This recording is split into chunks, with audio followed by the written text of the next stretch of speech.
It's kind of scary, to be honest. I mean, they were trying to control inflation and they kind of gave up on it. They just started cutting rates now, and inflation is nowhere near the 2% target that they claim to have. We sold over 5,000 of them. Just in the past few days. 5,000 rounds? 5,000 rounds. Are you 10 serious? monster boxes. Yep. SD Bullion is giving away a monster box of 2024 Tree of Life silver coins. Sign up today at sdbullion.com/sweepstakes.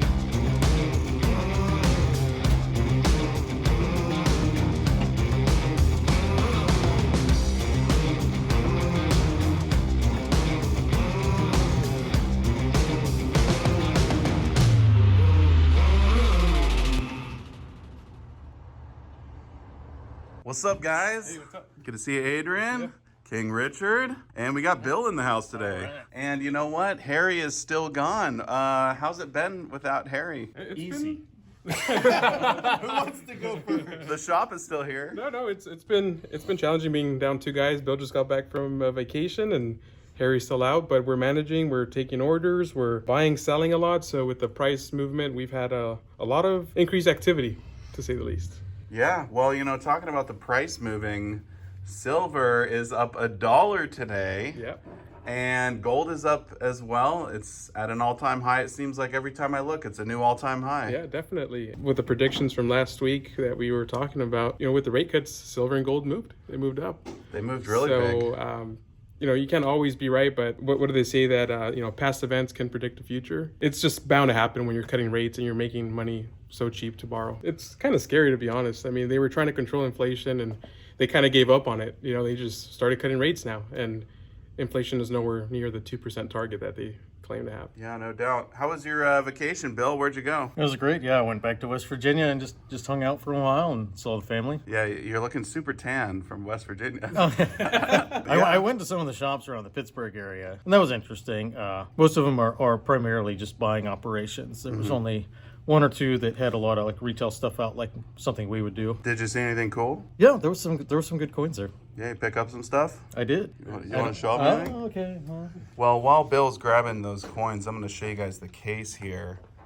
And lots of silver, a little bit of gold. I didn't bring any coins, but I did bring some cookies that my wife made for us. Oh, those look great, Adrian. Right? Yeah, very nice. Yeah, I got 4 pieces here. Assembled a little collection of women on coins.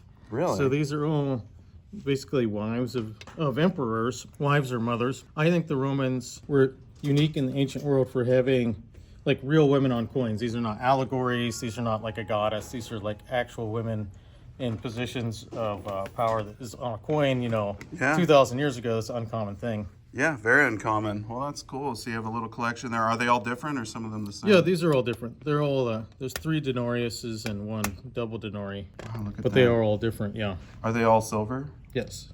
That's what we like to hear. We see something new every time we come into the coin shop. You know what? I feel like your guys' 90% is dwindling, Adrian. What's up with that? It really is. I mean, we do get it in constantly, and we've been ordering it for people. But just as fast as it comes in, it goes. We're lucky to just have some of the 90% silver dimes and quarters and halves. But it's something that people are really starting to stack. Is what I'm seeing. Yeah, so they're buying the constitutional, but what are they selling? Because, you said there's a lot of buying, a lot of selling. Yeah. Is it mostly people are selling gold with the all-time high? Definitely. A lot of gold, but then there's also people that are getting out of their silver positions that they've been in from, $15, $16 an ounce. So we've been buying a lot of rounds, a lot of 100-ounce bars. But I would say gold takes the cake for sure. Yeah, so people selling that, and you feel like when it comes to buying, they're focusing on kind of the cheaper stuff, the constitutional. And then surprisingly, a lot of people are buying silver because they see that upside to where silver's been before and to where it currently is. So there's 2 ends to this type of market. People that have been waiting for this 30+ mark to come, and then there's people who are seeing, hey, it's only at $31 compared to the close to $50 that it's been to before. So I see a lot of people that are, getting in and getting out of silver. I'm kind of curious. I'm going to ask you, Richard. So have you learned anything? Has there been any challenges with Harry being out of the shop? What's that been like? Not challenges, just you think you're prepared, and then it all hits you at once, and it feels overwhelming sometimes because you realize just how much he does. Yeah. So I appreciated him a lot before. I think I appreciate him even more now. Yeah, he's a hard worker. Yeah. Oh yeah, I mean he's he's here early and we leave late, and that's what it takes. It's like Harry says, it only takes working half days, 12 hours. Yeah, 12-hour half days. Do you think it's been busier just this week that he's been gone in general? I mean, these past 6 days, I mean, Richard, wouldn't you say it's been some of the busiest days that we've had? Non-stop. It's just been with the prices moving as much as they have with metals. I mean, we're having an all-time high of gold every single day. I know. So, we're getting people, we've had people waiting, and we help everybody as fast as we can. And as we're helping 2-3 people and have 2 waiting, there's 2 phone calls on both lines. And I mean, we're not complaining, but it's just, it's great to have the support that we have. But it's just been very busy these past 6 days. Do you feel like the demand that you guys are seeing is more on the buying side or selling? I mean, I know it's kind of in the middle, but... That's tough. I would say it's pretty even. I would say right now, just for the bullion, it's a little skewed towards the buying side. Really? Yes. Hence why we're low on 90%, but we're always able to source it. If somebody's out there wants to buy it, we could get it. Yeah, it seems like you guys are kind of a little bit low on the silver rounds too. I mean, even the Eagles, like... We sold over 5,000 of them. Just in the past few days. 5,000 rounds? 5,000 rounds. Are you 10 serious? monster boxes. Yep. Wow. What's this thing you got here, Bill? Well, people always ask, like, what's the oldest coin? And it's kind of like Spinal Tap. Like, it only goes to 11. Like, they coins only started being made around 400 BC. Before that, they had, ingots and tablets to designate debts and things like that and barter. But, yeah, so we have one from Lydia here, or Lycia, excuse me. It's in the realm of the oldest coins. I mean, it's within a few decades of the oldest coins, yeah. This is a line right here? Yep. Okay, I can kind of see it. So it's like facing me, the nose is down at the bottom. Right. Lycian lion? Yeah. There you go. So it's a Greek coin. Yeah. And the Greek world, yeah. 1/6 stater. so almost 400 years BC.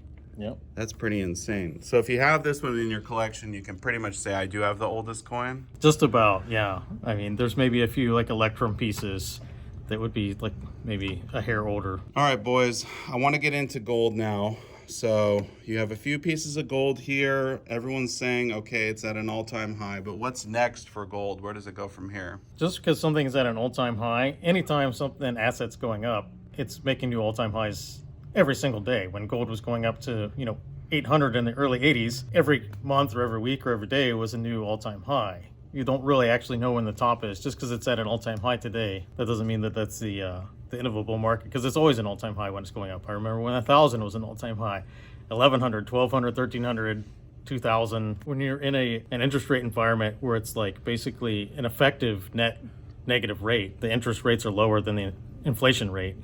You're losing money by sitting on cash, and so the opportunity cost to buy gold goes down. Well, I've heard people say $2,900 gold, $3,000 gold is on the horizon. I mean, do you see that as a possibility? Yeah, I mean, anything's possible. I mean, just a few months ago, I was looking at gold and I sold an ounce of gold for over $2,000. And I just thought that was crazy. And if you would have told me just a few months down the line, it was going to be at 26.44 as we speak, it's just mind blowing. Sometimes people confuse themselves with large numbers. If you just pretend gold moved 2 decimal points, pretend it's $26.46, right? If silver were to move from $26 to $30, no one would consider that dramatic. Right. Yet if gold was to move from 2,600 to 3,000, people would consider that dramatic. It's just people's logic shifts the larger the number gets for some reason. Look at silver, it's up $1 today. And just think of all the uses that silver has right now. And, we're putting it in EVs, we're putting it in solar panels, all the, Green New Deal stuff that's going on. And you're telling me that that's the price of silver? I don't think so. I think it can go way higher. Definitely. Yeah, I mean, it's been to $50 twice. Yeah. I think it could be on the horizon. I think so. Yeah. So And we were talking about this earlier, people making extravagant predictions for, $900 an ounce silver and these sort of things. You know, my question for people to think that is, well, who's the buyer at that level? Where is that money going to come from? There's a market has to be a two-way street, but at $30 an ounce silver, it's very affordable because there's a lot of private wealth out there. When you have the Dow Jones at over 40,000, that's tens of millions of Americans that are sitting on nice nest eggs that do have money to buy at $30 an ounce. So there's a lot of room for silver and gold to run at these levels. You know, you don't want to get too crazy with the predictions because who's the buyer at that extravagant level? We've seen in the past where the price of physical doesn't necessarily correlate with the price of the market either. I've that's a really seen good it point. twice in the last 5 years. You know, during the pandemic, silver was at 13. I know dealers were charging like 35 an ounce. 35 an ounce? 35 an ounce for physical because there's When the You just spot couldn't price was buy it. 13? You just couldn't find it. yeah. There was also that people tried to do a run on physical silver, the silver squeeze. And That was actually my first experience working behind the counter at Harry's, actually several years before I officially worked here. I was working at a different coin company. We had news that there was going to be this Reddit silver squeeze, and we showed up at the same time Harry got here with monster boxes of Eagles. We worked something out where we could help give him that supply at just the right moment. And there was such a line here that we ended up being conscripted to work behind the counter, like, you know, not even on the payroll yet. No way. Yeah. What's next? Are we going to see anything like that in the future, Adrian? I mean, it's inflation is going to be rampant, right? So interest rates are down. I definitely see it keep climbing. at least the demand for it. I mean, even if prices change, I think we're on the verge of a lot of people buying right now. It just seems like the last couple weeks business has been picking up and it doesn't cool down very fast. All right, boys. I think I'm going to blow this popsicle stand. I'm coming back when Harry's back, You're all right? obsessed with popsicle stand. Okay, I said popsicle stand in 2 videos now, so we just set the record for most consecutive Harry coin shop videos with popsicle stand in there. But all right, I'm getting out of here, seriously. Yeah, summer's fleeting, so, you know, it's probably going to be the last time you see any ice cream trucks going around. So that might be part of it. Yeah, good to see it. Thank you very much. Good to see you. Thanks as always.